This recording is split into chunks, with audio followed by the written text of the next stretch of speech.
வணக்கம். தினமலர்.com இரவு 8 மணி செய்திகள். முக்கிய நிகழ்வுகள்.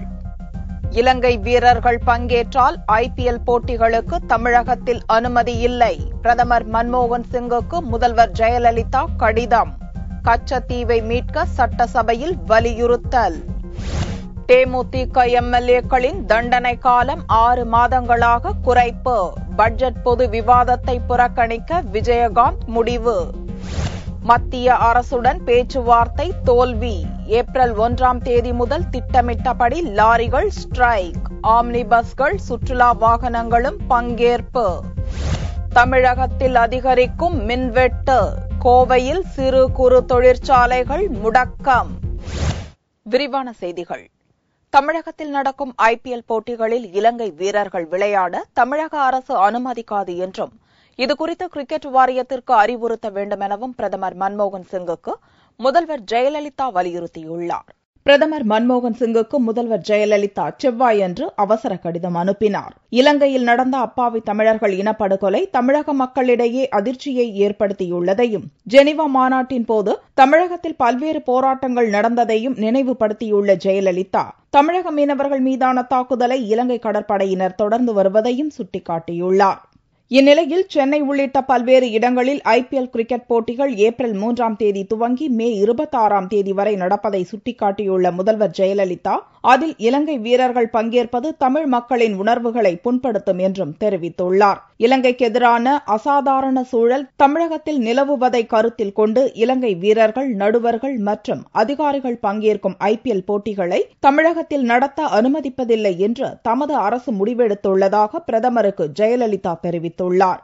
எனவே தமிழகத்தில் நடக்கும் IPL போட்டிகளில் இலங்கை வீரர்கள், அதிகாரிகள், நடுவர்கள், உதவியாளர்களை அனுமதிக்க கூடாது என்று IPL ஒருங்கிணைப்பாளர்களை கேட்டுக் கொள்ள கிரிக்கெட் வாரியத்தை மத்திய அரசு அறிவுறுத்த வேண்டும் என்றும் ஜெயலலிதா வலியுறுத்தியுள்ளார். தமிழகத்தில் இலங்கை வீரர்களோ, நடுவர்களோ, பிற அலுவலக உதவியாளர்களோ இல்லை என்று உறுதிமொழி அளித்தால்தான் போட்டியை நடத்த தமிழக அரசு அனுமதிக்கும் என்றும் பிரதமருக்கு கடிதம் வாயிலாக திட்டவட்டமாக முதல்வர் ஜெயலலிதா தெரியப்படுத்தியுள்ளார். காவிரி விவகாரத்தைப் போலவே கச்சத்தீவை மீட்பதிலும் உச்சநீதிமன்றத்தின் மூலம் சட்ட ரீதியாக நிரந்தர தீர்வு காணப்படும் என்று முதல்வர் ஜெயலலிதா சட்டசபையில் தெரிவித்துள்ளார். தமிழக சட்டசபையில் செவ்வாயன்று இலங்கை கடற்படையால் தமிழக மீனவர்கள் துன்புறுத்தப்படுவது தொடர்பாக சிறப்பு கவன ஈர்ப்பு தீர்மானம் கொண்டுவரப்பட்டது.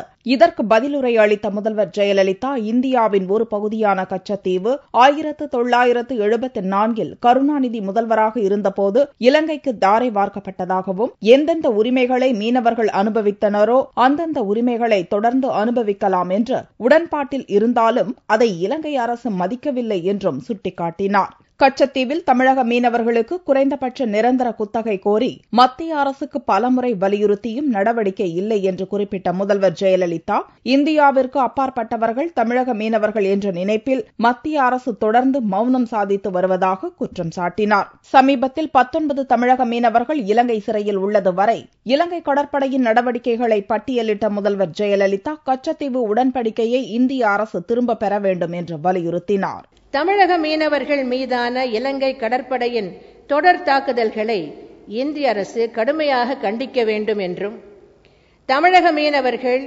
இலங்கை கடற்படையினரால் கைது செய்யப்படுவதற்கும் கொடூரமாக துன்புறுத்தப்படுவதற்கும் முற்றுப்புள்ளி வைக்கும் வகையில் வலுவான நடவடிக்கைகளை ராஜதந்திர முறையில் இனிமேலாவது மேற்கொள்ள வேண்டும் என்றும், டெல்லியில் உள்ள இலங்கை நாட்டு தூதரக அதிகாரியை நேரில் வரவழைத்து இந்தியாவின் வலுவான எதிர்ப்பை தெரிவிக்க வேண்டும் என்றும் இந்த தருணத்தில் மத்திய அரசை கேட்டுக்கொள்வதோடு, இந்திய அரசமைப்பு சட்டத்திற்கு எதிராக ஏற்படுத்தப்பட்ட இந்தியா இலங்கை நாடுகளுக்கிடையேயான கச்சத்தீவு உடன்படிக்கையை இந்தியா திரும்ப பெற்றுக்கொள்ள வேண்டும் என்றும் வலியுறுத்துகிறேன்.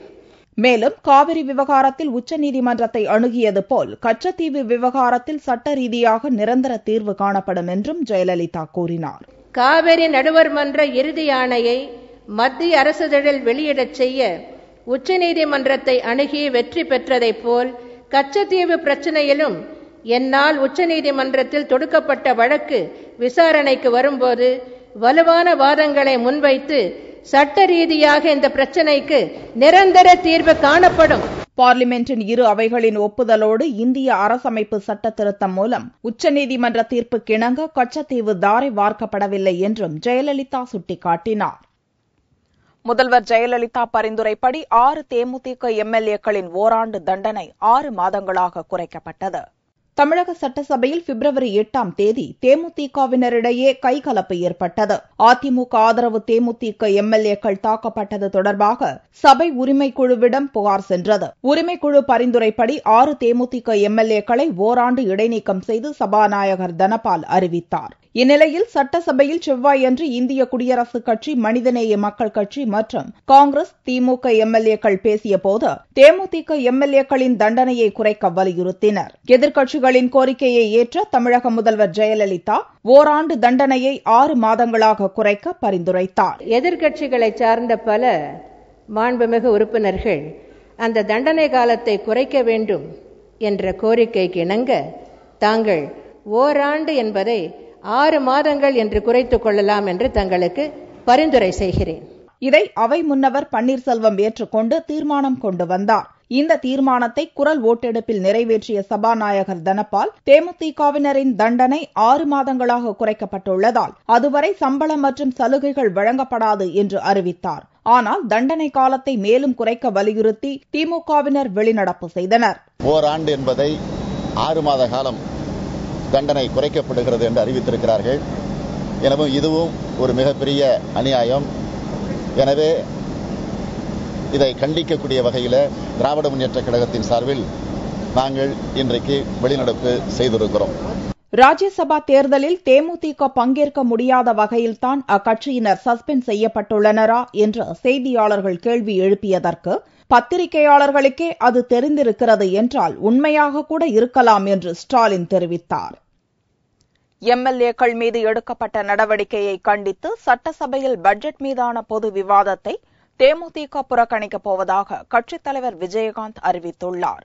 தேமுதிக கட்சித் தலைவர் விஜயகாந்த் செவ்வாயன்று ஒரு அறிக்கை வெளியிட்டார். தமிழக சட்டசபையிலிருந்து 6 தேமுதிக எம்எல்ஏக்கள் இடைநீக்கம் செய்யப்பட்டிருப்பது ஜனநாயகத்திற்கும் சட்டத்திற்கும் விரோதமான செயல் என்றும் சட்டசபை வரலாற்றில் இதுபோன்று பாதிக்கப்பட்டவர்களின் விசாரணை நடத்தாமல் தண்டனை கொடுத்ததாக வரலாறு இல்லை என்றும் விஜயகாந்த் தெரிவித்துள்ளார்.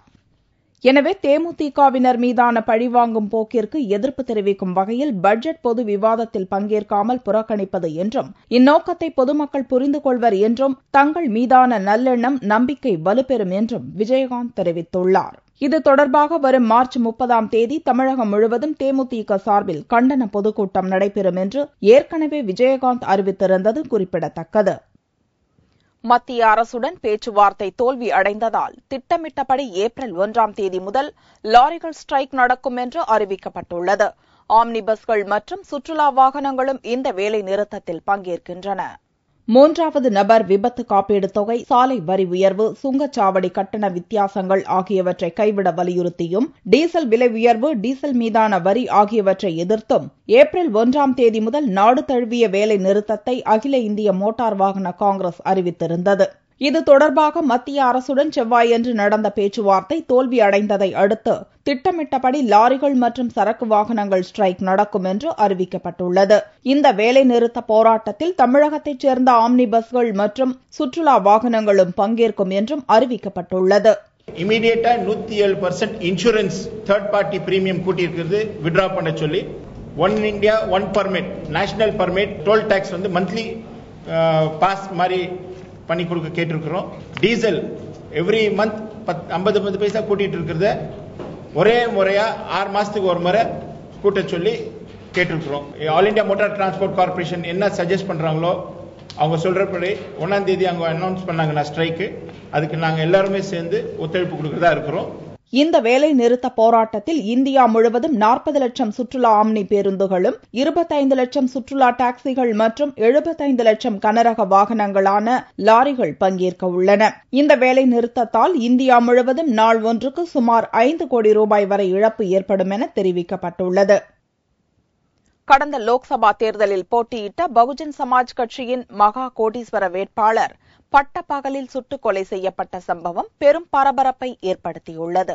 டெல்லி பிரதேச பகுஜன் சமாஜ் கட்சி தலைவர்களில் ஒருவர் தீபக் பரத்வாஜ். 62 வயது நிரம்பிய பரத்வாஜ் டெல்லியில் ரியல் எஸ்டேட் மற்றும் ஹோட்டல் தொழில் செய்து வந்தார். ஒரு பள்ளியையும் நடத்தி வந்தார். டெல்லி குர்கான் சாலையில் ரஜோக்ரி பகுதியில் உள்ள நிதேஷ் குஞ்ச் ஹோட்டல் காம்ப்ளெக்ஸ் எனும் பண்ணை வீட்டில் வசித்து வந்தார். அங்கு பரத்வாஜை சந்திக்க இரு ஆசாமிகள் செவ்வாயன்று காலை காரில் வந்தனர். அப்போது ஏற்பட்ட தகராறில் அந்த ஆசாமிகள் பரத்வாஜ் மற்றும் அவரது உதவியாளர்கள் இருவரை சரமாரியாக சுட்டுவிட்டு தப்பிச் சென்றனர். மருத்துவமனைக்கு கொண்டு செல்லும் வழியில் பரத்வாஜ் இறந்தார். கடந்த 2009 நடந்த லோக்சபா தேர்தலில் பகுஜன் சமாஜ் கட்சி சார்பில் மேற்கு டெல்லியில் பரத்வாஜ் போட்டியிட்டார். அப்போது தனக்கு 600 கோடி ரூபாய்க்கு சொத்துக்கள் இருப்பதாக கணக்கு காட்டினார். அதன் மூலம் 2009 லோக்சபா தேர்தலில் போட்டியிட்ட பணக்கார வேட்பாளர் என்ற சிறப்பை பரத்வாஜ் பெற்றார். ரியல் எஸ்டேட் தொழில் போட்டியில் பரத்வாஜ் கொல்லப்பட்டிருக்கலாம் என்று போலீஸ் தரப்பில் கூறப்படுகிறது. டெல்லி மெட்ரோ ரயில் நிலையத்தில் பட்டப்பகலில் மனைவியை சுட்டுக் கொன்றுவிட்டு கணவன் தப்பிச் சென்ற சம்பவம் அதிர்ச்சியில் உறைய வைத்துள்ளது. டெல்லியில் பகுஜன் சமாஜ் கட்சி தலைவர் தீபக் பரத்வாஜ் சுட்டுக் கொல்லப்பட்டதால் ஏற்பட்ட பரபரப்பு அடங்குவதற்குள் கிழக்கு டெல்லியில் உள்ள கர்கார்டுமா மெட்ரோ ரயில் நிலையத்தில் ஒரு பெண் சுட்டுக் கொல்லப்பட்டதால் டெல்லி வாசிகள் உறைந்து போயுள்ளனர். தீப்தி என்னும் 25 வயது மதிக்கத்தக்க இளம்பெண்ணும் அவரது தந்தையும் பகல் 12:10 மணிக்கு கர்கார்டுமா ரயில் நிலைய வாயிலில் உள்ள எஸ்கலேட்டரில் ஏறுவதற்காக சென்றனர். அப்போது சிவப்பு நிற ஆல்டோ காரில் வந்த தீப்தியின் கணவர் தீப்தியையும் மாமனாரையும் இரட்டை குழல் துப்பாக்கியால் சுட்டுவிட்டு தப்பி ஓடினார். இதில் தீப்தி இறந்தார். அவரது தந்தையின் நிலை கவலைக்கிடமாக உள்ளது. கார், துப்பாக்கி மற்றும் பயன்படுத்தப்படாத குண்டுகளை போலீசார் சம்பவ இடத்திலிருந்து கைப்பற்றினர். தப்பி ஓடிய தீப்தியின் கணவர் பவன்குமாரை வலைவீசி தேடி வருகின்றனர். பங்குனி உத்திர திருவிழாவை முன்னிட்டு நெல்லை, தூத்துக்குடி, கன்னியாகுமரி மாவட்டங்களில் பிரசித்தி பெற்ற சாஸ்தா வழிபாடு நடைபெற்றது.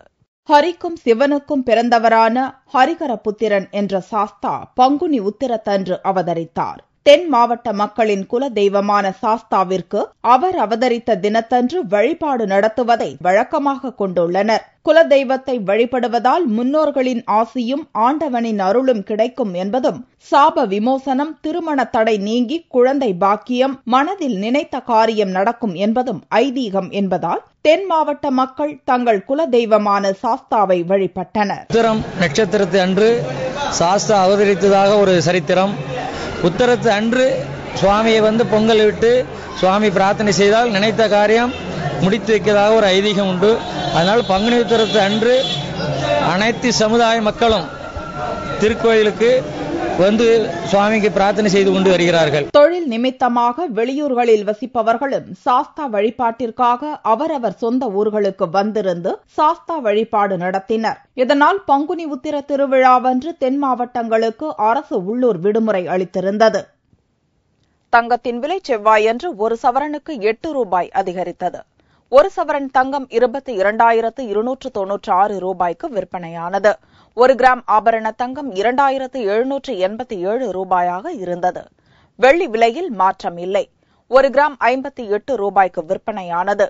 பார் வெள்ளியின் விலை 54,200 ரூபாயாக இருந்தது. தமிழகத்தில் தொடர்ந்து நீடித்து வரும் பல மணி நேர மின்வெட்டால் தொழில் நகரமான கோவை மாவட்டம் முடங்கியுள்ளது. கடந்த பல மாதங்களாக சென்னை நீங்கலாக அனைத்து மாவட்டங்களிலும் கடும் மின்வெட்டு நிலவி வருகிறது. இந்த மின்வெட்டு பிரச்சனையால் தொழிற்சாலைகள், சிறு குறு தொழில் நிறுவனங்கள், விவசாயம் மட்டுமின்றி மாணவர்களும் பெரிதும் பாதிக்கப்பட்டுள்ளனர். தொழில் நகரமான கோவையில் சிறு குறு தொழில்கள் முடங்கும் நிலை உருவாகியுள்ளது. இதனால் லட்சக்கணக்கான தொழிலாளர்கள் வேலை இழக்கும் அபாயம் ஏற்பட்டுள்ளது. 30% தொழிற்சாலைகளை மூடிட்டு போயிட்டாங்க. இதே நிலை தொடர்ந்தா சிறு குறு தொழிற்சாலைகள் இருக்காது என்பதுதான் நிதர்சனமான உண்மை.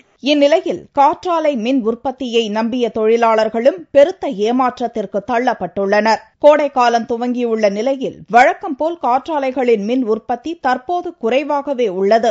இந்த கோடை காலத்தில் குறைந்த அளவு காற்று வீசக்கூடும் என்றும், அதனால் குறைந்த அளவே மின்சாரம் பெற முடியும் என்றும் அகில இந்திய காற்றாலை உற்பத்தியாளர் சங்க தலைவர் கஸ்தூரி ரங்கையன் தெரிவித்துள்ளார். இது காற்று காலம் இல்ல, தென்மேற்கு பருவ காற்று காலத்துலதான் காற்றாலைகள் அன்னாடம் நிறைய உற்பத்தி கொடுக்கும்.